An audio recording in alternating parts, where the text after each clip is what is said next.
Move that we waive the reading of item 299, number 1S. Thank the senator. The question is, shall the reading of the floor amendment be waived? All in favor of the motion will say aye. Those opposed, no. The ayes have it. The reading of the floor amendment is waived. Senator from Bedford, Senator Newman. Mr. President, many of you know that we have had, I think, what is a very good, comprehensive sex education in our schools for many years. It works well because it's local. It's done very well. I, like many other people, were shocked to find in their mailboxes something that came out from VDH just the other day. This is a sex-to-text talk line, which I did not know we had authorized in the budget, and I've looked into the budget, and actually it's not in there.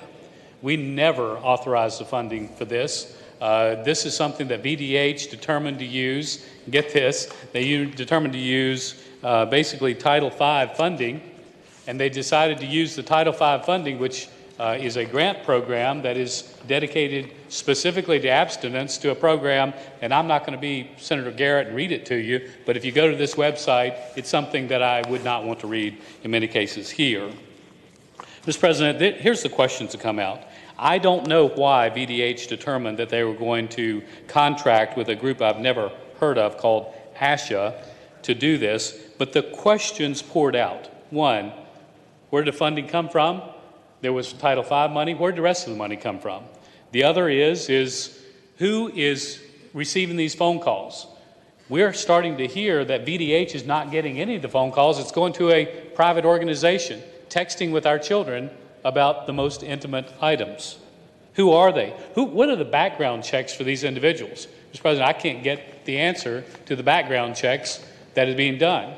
Is there background checks to make sure there's no pedophilia and otherwise that are associated with this? Is that possible? Who's keeping the data on our children? When someone texts us in, who's keeping that data?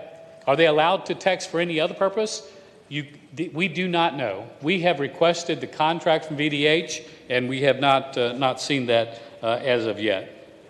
Mr. President, I think that the reason why this, I think, needs to go in the budget is it's a very clear signal to us that in the past, we've allowed certain matching grants to come through back language in the budget. And there really is no oversight from Senate Finance on this. When I called Senate Finance, they were, as they always are, fantastic. They found it, right? They found out where it came from. They were very, very helpful. But in the end, we've never authorized this. I've been very supportive of sex education for many, many years, but I do not believe that anyone should send a flyer to a young person and encourage them to text them all their questions as it relates to the item on this website. Mr. President, I think that local determination is important. So what's in here?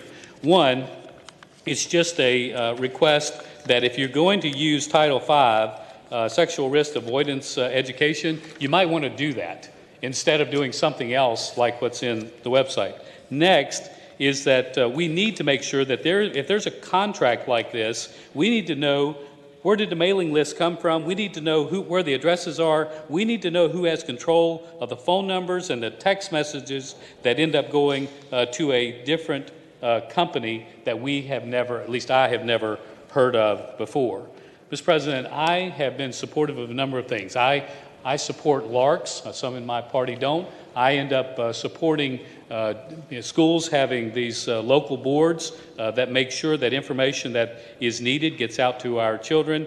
But I would never support the idea of sending something to a child or a family and saying, text us and trust us. We know nothing about you. We'll answer all those questions for you, and we will not tell you where the data is going. Mr. President, this is troublesome to me. It may not be to anybody else. I was surprised of it. I have had very few items that have received quite the reaction that this has been in my districts. And you may say, well, it didn't show up in your district. I had to ask the administration to tell me why.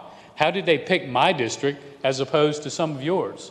And they came to yours? Well, they also came to a 75-year-old person in my district and their wife, which is 72, and their 72-year-old said, you know what, I might not need this information at my age, and they're probably right. Mr. President, I just think that it's a couple of points. One, if we're going to go down this path, we need to make sure we do it correctly. This is my opinion. It's done wrong. I look forward to getting more information about the contract. And number two, it is a fair warning to the Senate Budget Writing Committee that you've got to be very careful of that language that says you're authorized to do with what you would like with some of these matching funds. Mr. President, thank you for your time.